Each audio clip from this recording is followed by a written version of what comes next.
Nah, Yusufi menuduh saya berbohong karena terjemahan yang saya tampilkan pada video saya adalah pembuluh jantung baik di Al-Quran surah 69 ayat 46 dan hadis Sahih Bukhari nomor 4428. Nah, pertama saya mau berterima kasih dulu kepada Yusufi dan tidak membantah bahwa Muhammad meninggal dengan urat nadi terputus. Yang dia bantah dari saya sampai menuduh saya berbohong, hanya terjemahan urat nadi itu saya sebut pembuluh jantung. Sampai di sini jelas gak? Teman-teman dengar sendiri, Yusufi setuju dengan terjemahan urat nadi. Sekarang antum bisa melihat saya bukakan hadis Sahih Bukhari 4428 gitu ya. Yang mana antum bisa lihat teksnya dan terjemahnya. Di situ diterjemahkan dengan kata urat nadi. Hadis yang menerjemahkan menjadi urat nadi bisa kita temukan di situs bimbinganislam.com. Judulnya, Nabi Muhammad juga merasakan sakitnya sakratul maut. Di sini ya, kita lihat. Wahai Aisyah, aku masih merasakan sakit dari makanan yang aku konsumsi di Khaybar. Inilah saatnya urat nadiku akan terputus karena pengaruh racun itu. Oke, jadi jelas ya. Yusufi setuju bahwa Muhammad meninggal dengan urat nadi terputus. Saya sudah membuktikan bahwa saya tidak berbohong. Saya tidak mengarang terjemahan. Saya tidak mengarang hadis, apalagi mengarang Al-Quran. Jadi, menurut agama kamu sendiri, kamu sudah melakukan dosa besar terhadap saya yang lebih kejam daripada pembunuhan. Pertanyaannya adalah, bagaimana caranya kamu mau membayar dosa kamu kepada saya? Begini Bung Yusufi, kalau kamu punya hati nurani, seharusnya kamu minta maaf kepada saya.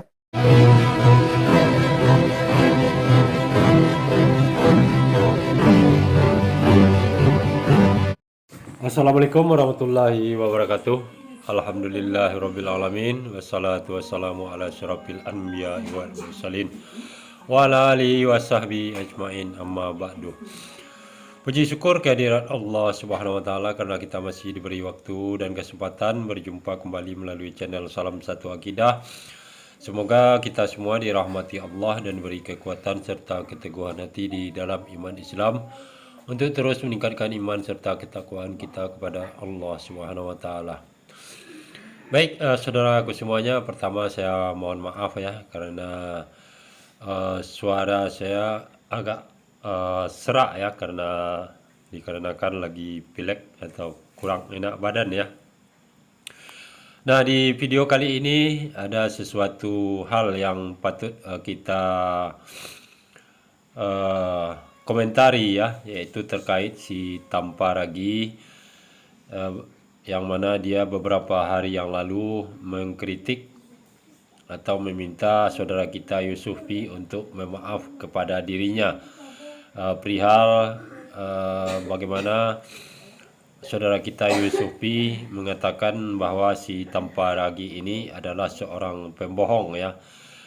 Nah, sebenarnya kalau kita perhatikan memang benar si Tamparagi ini tidak berbohong, tetapi yang sangat jelas dan nyata sekali dia melakukan fitnahan yang sangat keji terhadap baginda Rasulullah SAW, yang mana dia mencoba menarasikan atau mengambil kesimpulan dari hadis Bukhari 4428 yang menceritakan bagaimana Rasulullah juga mengalami sakratul maut di akhir kehidupan beliau ya. Nah, nanti kita akan melihat betapa cerdiknya seperti ular si Tamparagi ini dan betapa liciknya dia ya dalam membangun satu narasi yang kemudian ujung-ujungnya memfitnah baginda Rasulullah SAW. Nah, nanti setelah kita dengarkan bagaimana videonya, nanti kita juga akan mencoba menguji ya di mana letak kekejian dan fitnahan si Tamparagi ini terhadap Nabi Muhammad SAW berdasarkan kejadian yang pernah dialami oleh Nabi Muhammad SAW ketika diracun di Khaybar ya, dan kemudian 4 tahun setelahnya barulah beliau meninggal dunia ya. Nah, bagaimana video selengkapnya? Mari kita simak terlebih dahulu ya. Di akhir video nanti saya akan mencoba memberikan komentar atau meluruskan fitnahan dari tanpa ragi ini.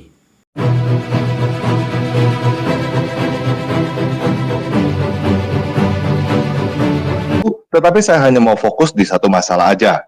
Masalah yang saya mau fokus adalah tentang kematian Muhammad. Di video itu Yusuf P menuduh saya berbohong karena terjemahan pembuluh jantung di Al-Quran Surah 69 ayat 46 dan hadis Sahih Al-Bukhari nomor 4428. Jadi pada video ini, saya mau membantah tuduhan bahwa saya berbohong sekaligus berterima kasih kepada Yusuf P. Oleh karena itu, kita akan mendengarkan dulu apa yang dikatakan oleh Yusuf P. Setelah itu, saya akan memberikan bukti bahwa saya tidak berbohong sekaligus menjelaskan kenapa saya berterima kasih kepada Yusuf P. Oke, kita mulai aja ya. Tadi saya meminta antum semuanya, Anda semuanya untuk memperhatikan apa yang dikatakan oleh tanpa ragi.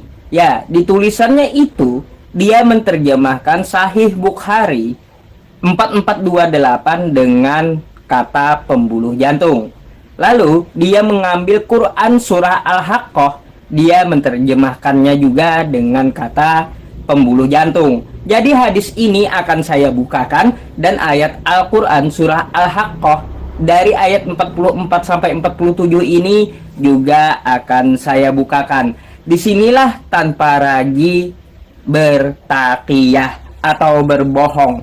Ya mungkin karena dari ajarannya sendiri dia mengikuti ajaran Paulus, yang mana Paulus mengajarkan untuk bertaqiyah atau berbohong. Contoh di ayat Filipi 1 nomor 17 dan 18. Terus di dalam Roma juga ada dan di Korintus juga ada. Jadi ajaran berbohong ini membuat penganutnya jadinya menjadi seorang pembohong. Contohnya tanpa ragi gitu. Nah, yang dikatakan oleh tanpa ragi tadi itu diterjemahkan dengan pembuluh jantung dua-duanya. Sekarang antum bisa melihat saya bukakan hadis Sahih Bukhari 4428 gitu ya.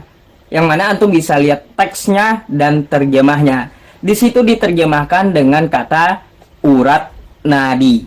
Jadi silakan dicatat bahwa Sahih Bukhari itu diterjemahkan dengan kata urat nadi. Sekarang kita ke Quran surah Al-Haqqah 44 sampai 47. Yang mana di situ diterjemahkan kata al-watin dengan pembuluh jantung. Kita tahu letak pembuluh nadi itu di mana? Pastinya di tangan. Terus letak pembuluh jantung itu di mana? Itu saya juga memberikan gambarnya ya. Nah, pembuluh jantung pasti letaknya di jantung. Jadi dua tempat yang berbeda. Disinilah ketahuannya bohong tanpa ragi. Dia menerjemahkan dua ayat hadis dan Al-Quran tersebut dengan kata yang sama.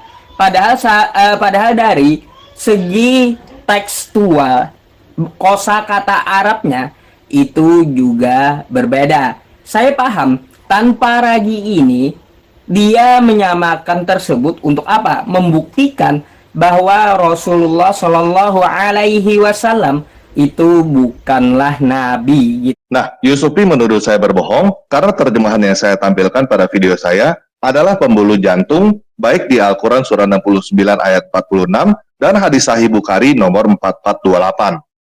Menurut Yusuf P, seharusnya di hadis Sahih Bukhari nomor 4428 adalah urat nadi, sedangkan di Al-Quran surah 69 ayat 46 adalah pembuluh jantung. Menurut dia, urat nadi adalah yang ada di tangan, sedangkan pembuluh jantung adalah yang ada di jantung. Nah, pertama saya mau berterima kasih dulu kepada Yusuf P. Kenapa saya berterima kasih? Yang pertama, karena biasanya saya mengambil referensi dari situs hadis.id.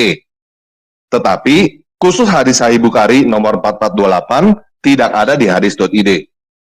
Itu sebabnya, pada video saya, tidak ada link hadisnya ada di mana atau screenshot dari hadis.id.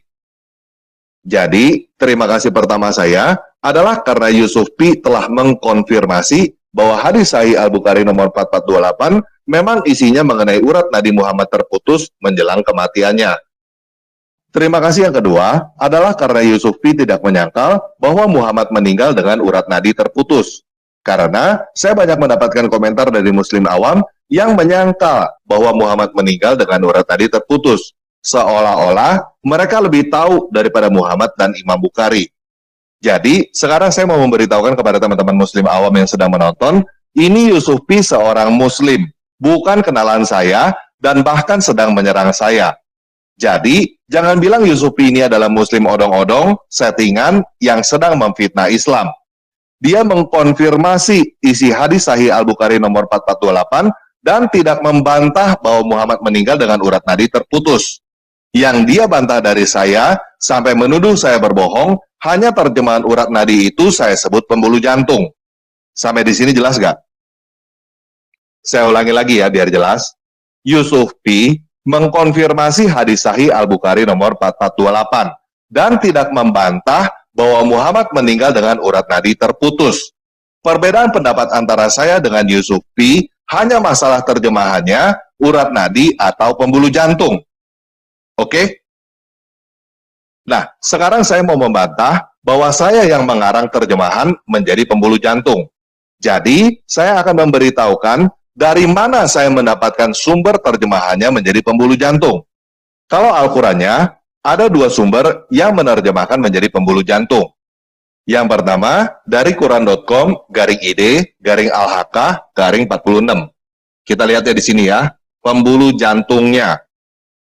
Yang kedua, dari aplikasi Al-Quran Indonesia yang ada di Android.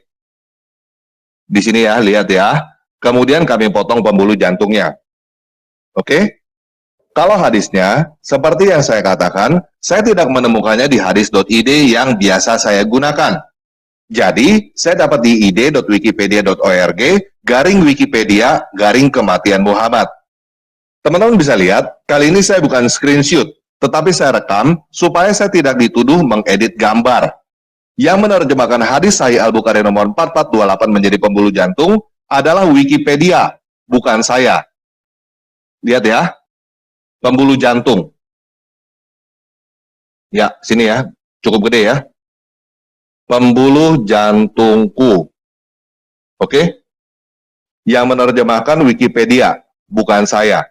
Jadi, Yusuf P salah alamat jika menuduh saya berbohong dengan mengarang terjemahan hadis Sahih Al-Bukhari nomor 4428. Saya tidak mengarang terjemahan hadis Sahih Al-Bukhari nomor 4428. Saya hanya mengutip terjemahannya dari Wikipedia. Jelas ya? Nah, sekarang kita masuk ke pokok yang dipermasalahkan oleh Yusuf P, urat nadi atau pembuluh jantung. Begini, saya tidak mau membantah apa yang dikatakan oleh Yusuf P. Teman-teman dengar sendiri, Yusuf P setuju dengan terjemahan urat nadi. Sekarang antum bisa melihat saya bukakan hadis Sahih Bukhari 4428 gitu ya. Yang mana antum bisa lihat teksnya dan terjemahnya. Di situ diterjemahkan dengan kata urat nadi. Jadi, silakan dicatat bahwa Sahih Bukhari itu diterjemahkan dengan kata urat nadi. Hadis yang menerjemahkan menjadi urat nadi bisa kita temukan di situs bimbinganislam.com. Judulnya, Nabi Muhammad juga merasakan sakitnya sakratul maut. Di sini ya, kita lihat. Wahai Aisyah, aku masih merasakan sakit dari makanan yang aku konsumsi di Khaybar. Inilah saatnya urat nadiku akan terputus karena pengaruh racun itu. Oke, jadi jelas ya. Yusuf P setuju bahwa Muhammad meninggal dengan urat nadi terputus. Yuk, sekarang kita baca Al-Quran Surah 69 ayat 44-47, terjemahan Kementerian Agama Republik Indonesia. Sekiranya dia, Nabi Muhammad, mengada-ngadakan sebagian saja perkataan atas dalam kurung nama kami, niscaya kami benar-benar menyiksanya dengan penuh kekuatan. Kemudian, kami benar-benar memotong urat nadinya. Maka, tidak seorang pun dari kamu yang dapat menghalangi dalam kurung kami darinya dalam kurung pemotongan urat nadi itu. Memotong apa? Memotong urat nadi. Kamu jangan menuduh saya mengarang terjemahan Al-Quran lagi ya. Ini terjemahan dari Kementerian Agama Republik Indonesia. Jadi, kalau kamu mau berkata seharusnya diterjemahkan menjadi pembuluh jantung, saya tunjukkan buktinya, Al-Quran dan hadis, yang dua-duanya diterjemahkan menjadi pembuluh jantung. Kalau kamu mau berkata seharusnya diterjemahkan menjadi urat nadi, saya tunjukkan buktinya, Al-Quran dan hadis, yang dua-duanya diterjemahkan menjadi urat nadi. Kenapa begitu? Yuk kita baca Kamus Besar Bahasa Indonesia, apa artinya urat nadi? 1. Pembuluh darah pada pergelangan tangan. Ini yang dipahami oleh Yusuf P. 2. Pembuluh darah yang mengalirkan darah dari jantung. Urat darah yang besar. Apa artinya? Artinya, urat nadi itu bukan cuma yang ada di tangan. Pembuluh jantung itu juga adalah urat nadi. Disinilah letak kesalahan Yusuf P. Dia tidak paham biologi. Dia kira yang namanya urat nadi itu cuma yang ada di pergelangan tangan doang. Enggak, Bung. Pembuluh jantung itu urat nadi juga. Kalau Yusuf P mau pakai alasan dalam bahasa Arabnya menggunakan dua kata yang berbeda, udah deh, saya tahu kamu nggak ngerti apa arti dua kata yang ada di Al-Quran dan hadis itu. Itu wajar, karena dua kata itu memang bukan kata umum yang semua orang tahu. Selain itu, jangankan kata Arab, kata Indonesia urat nadi aja, kamu nggak ngerti. Kamu mengira urat nadi itu cuma yang ada di tangan. Di dalam bahasa Indonesia, urat nadi dan pembuluh jantung jelas dua kata yang berbeda. Tetapi kenyataannya, pembuluh jantung adalah urat nadi juga. Itu sebabnya, ada yang menerjemahkan Al-Quran dan hadis menggunakan pembuluh jantung, dan ada yang menerjemahkan Al-Quran dan hadis menggunakan urat nadi. Yuk kita coba lihat bahasa Inggrisnya sekalian. Ini hadisnya dari sunnah.com. Di situ diterjemahkan menjadi aorta. Ini dari Quran.com. Di situ diterjemahkan menjadi aorta juga. Jadi, kamu nggak bisa bantah bahwa hadis Sahih Al-Bukhari nomor 4428 memang satu paket dengan Al-Quran surah 69 ayat 44-47. Saya ikutin menggunakan kata urat nadi yang dikonfirmasi oleh Yusuf P. Muhammad mati dengan urat nadi terputus. Al-Quran surah 69 ayat 44-47, terjemahan Kementerian Agama, berkata Muhammad akan mati dengan urat nadi terputus jika dia mengarang perkataan atas nama Allah. Jadi, sampai di sini sudah jelas ya? Saya sudah membuktikan bahwa saya tidak berbohong. Saya tidak mengarang terjemahan. Saya tidak mengarang hadis, apalagi mengarang Al-Quran. Artinya, saya sudah membuktikan bahwa Yusuf P telah memfitnah dan mencemarkan nama baik saya dengan menuduh saya berbohong dan mengarang terjemahan. Jelas ya? Nah, jadi sekarang saya mau ngomong kepada Yusuf P begini. Al-Quran surah 2 ayat 191 berkata bahwa fitnah lebih kejam daripada pembunuhan. Jadi, menurut agama kamu sendiri, kamu sudah melakukan dosa besar terhadap saya yang lebih kejam daripada pembunuhan. Pertanyaannya adalah, bagaimana caranya kamu mau membayar dosa kamu kepada saya? Yang nonton video kamu itu sudah ada lebih dari 40.000 orang. Kamu sudah memfitnah bahwa agama saya mengajarkan untuk takiyah atau berbohong, oleh karena itu saya berbohong. Saya sudah membuktikan bahwa saya tidak berbohong. Dengan demikian, saya juga sudah membuktikan bahwa agama saya tidak mengajarkan untuk berbohong. Itu adalah fitnah kamu yang lebih keji daripada pembunuhan. Sekarang, giliran kamu yang membuktikan ajaran agama kamu. Silakan buktikan bahwa agama kamu tidak mengajarkan kamu takiyah. Pertanyaan yang pertama tadi mengenai takiyah. Di Islam ada takiyah. Kamu sudah memfitnah saya di depan lebih dari 40.000 orang loh. Bagaimana cara kamu memperbaikinya? Kamu masih mau ngotot bahwa kamu tidak bersalah? Atau kamu mau mengakui bahwa kamu salah dan mau memperbaiki kesalahan kamu? Apa yang agama kamu ajarkan untuk kamu lakukan? Saya benar-benar mau tahu apa yang sebenarnya agama kamu ajarkan dan bagaimana kamu membuktikannya dengan perbuatan kamu. Begini Bung Yusufi, kalau kamu punya hati nurani, seharusnya kamu minta maaf kepada saya.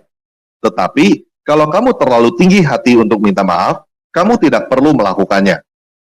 Saya tidak menjadi rendah karena dihina dan difitnah oleh kamu. Dan saya tidak butuh permintaan maaf dari kamu. Nah, saudaraku semuanya, jelas bagi kita di sini bagaimana si Tamparagi ini ya mencoba menggelak dari fitnahan yang sudah dilakukannya, walaupun dia mengatakan dia tidak sedang berbohong, membawa data-data mengenai terjemahan tentang urat nadi ataupun pembuluh jantung ya. Nah, kita jangan sampai terfokus kepada kata urat nadi ataupun pembuluh jantung yang diterjemahkan di dalam Al-Quran di surah Al-Haqqah ayat 46 dan juga di dalam Sahih Bukhari 4428 yang mengatakan di situ adalah urat nadi ya. Nah, kedua hal ini itu adalah dua konteks yang berbeda ya, yang membahas dua permasalahan yang berbeda. Nah, kalaupun permasalahannya sama, kemudian diartikan yang satu urat nadi dan satu pembuluh jantung, itu sebenarnya hal yang sama ya kalau kita runut kepada anatomi tubuh manusia ya, yang mana kita ketahui yang namanya pembuluh darah, pembuluh nadi atau pembuluh jantung itu sama-sama berfungsi untuk mengalirkan darah dari jantung menuju seluruh tubuh dan juga mengantarkan oksigen serta nutrisi ke semua sel ya, dan juga mengalirkan zat buangan seperti karbon dioksida, dan untuk menjaga keseimbangan mobilitas protein, kimia serta unsur sistem kekebalan tubuh dan juga sel. Jadi artinya pembuluh jantung ataupun urat nadi itu adalah sesuatu yang sangat fatal di dalam tubuh manusia. Nah, apabila terjadi sesuatu terhadap keduanya, tentu akan menyebabkan hal yang sangat fatal ya. Mungkin si Tamparagi ini memang dia tidak berbohong ya dengan terjemahan dua kata tersebut, tetapi dengan ketidakbohongannya tersebut justru malahan dia kemudian membangun satu narasi yang memfitnah langsung ya kepada baginda Nabi Muhammad SAW, yang mana dia mengatakan bahwa saudara kita Yusufi setuju mengatakan bahwa Nabi Muhammad SAW meninggal karena urat nadinya terputus. Nah, padahal kalau kita simak tadi ya, tidak ada Yusufi mengatakan hal tersebut, dan dia hanya berfokus kepada perbedaan terjemahan ayat 46 surah Al-Haqqah dengan Sahih Bukhari 4428 ya. Tidak ada sama sekali dia mengatakan bahwa Nabi memang meninggal karena urat nadinya terputus seperti yang dinarasikan oleh si Tamparagi ini. Nah, kemudian kita akan mengetahui kalau si Tamparagi ini benar-benar sedang memfitnah ya, karena dia mengambil sumber dari Sahih Bukhari 4428 tersebut yang mengisahkan atau menceritakan bagaimana bahwa Nabi Muhammad SAW juga mengalami yang namanya sakratul maut sama seperti manusia-manusia lainnya. Nah, kemudian ketika Rasulullah berkata bahwa di saat menjelang ajal menjemput, beliau merasakan sakitnya yang sangat luar biasa ya, seakan-akan urat nadinya rasa putus. Jadi ini adalah perasaan yang dirasakan sendiri oleh Rasulullah ketika menjelang ajal beliau ya, dan digambarkan seperti ketika beliau pernah mengalami yang namanya diracun waktu di Khaybar, betapa dahsyatnya racun tersebut ya. Nah, jadi di saat Nabi Muhammad SAW menjelang ajal beliau merasakan hal yang serupa ya, bagaimana sakitnya ketika dikasih racun, dan bagaimana sakitnya ketika sakratul maut ya. Jadi hal tersebutlah sebenarnya yang beliau sampaikan, bukan berarti benar-benar urat nadi beliau terputus. Nah, kemudian kalau kita kaji kembali kepada anatomi tubuh manusia, yang namanya kematian tentu semua pembuluh darah, pembuluh nadi dan pembuluh jantung itu seakan-akan memang terasa berhenti, bahkan memang akan berhenti sama sekali ya. Jadi dalam proses itulah rasa sakit yang sangat luar biasa dirasakan oleh baginda Nabi Muhammad SAW. Tidak seperti yang dinarasikan oleh si Tamparagi ini. Nah, kemudian kalau kita kaji secara logika, mustahil ya kalau orang minum racunnya sekarang kemudian meninggalnya 4 tahun ke depan, itu dipastikan tidak bisa dikatakan meninggal karena diracun ya. Sebab kalau Tamparagi ini tetap memaksakan itu mati karena diracun, artinya dia sudah membuang akal sehatnya dan logikanya sendiri ya. Dan itu dapat kita uji dan buktikan dengan kejadian tersebut ya. Nah, seperti kita ketahui ya, awal kisah kenapa Nabi Muhammad SAW diracun di kala itu terjadi setelah perang Khaybar ya, perang antara Islam dan Yahudi tahun 620 Masehi. Nah, di saat itu ada yang namanya perjanjian antara Islam dan Yahudi yang disebut Piagam Madinah ya. Sementara dari isi dari piagam tersebut adalah untuk sama-sama melindungi dan membangun kota Madinah ya, tanpa permusuhan. Nah, karena kemajuan dan pesatnya perkembangan ekonomi dan kemakmuran di bawah nilai-nilai Islam, hal inilah yang kemudian membuat Yahudi cemburu atau iri Yahudi Khaybar ya, yang kemudian bersekutu dengan Yahudi kota Taimah, juga dengan kabilah Arab Ghatafan, juga memprovokasi Bani Quraisy agar melanggar perjanjian dengan umat muslim tersebut. Dan kemudian Yahudi Khaybar ini mengundang jamuan ya kepada Nabi Muhammad SAW, dan di saat makan dan tersebut, salah satu sahabat beliau Bishr al-Bara yang ikut makan saat itu langsung kulitnya berubah hitam dan kehijauan ya. Nah, nyatanya Nabi sendiri sehat walafiat, segar bugar ya, dan tidak kurang suatu apapun juga setelah makan di jamuan tersebut.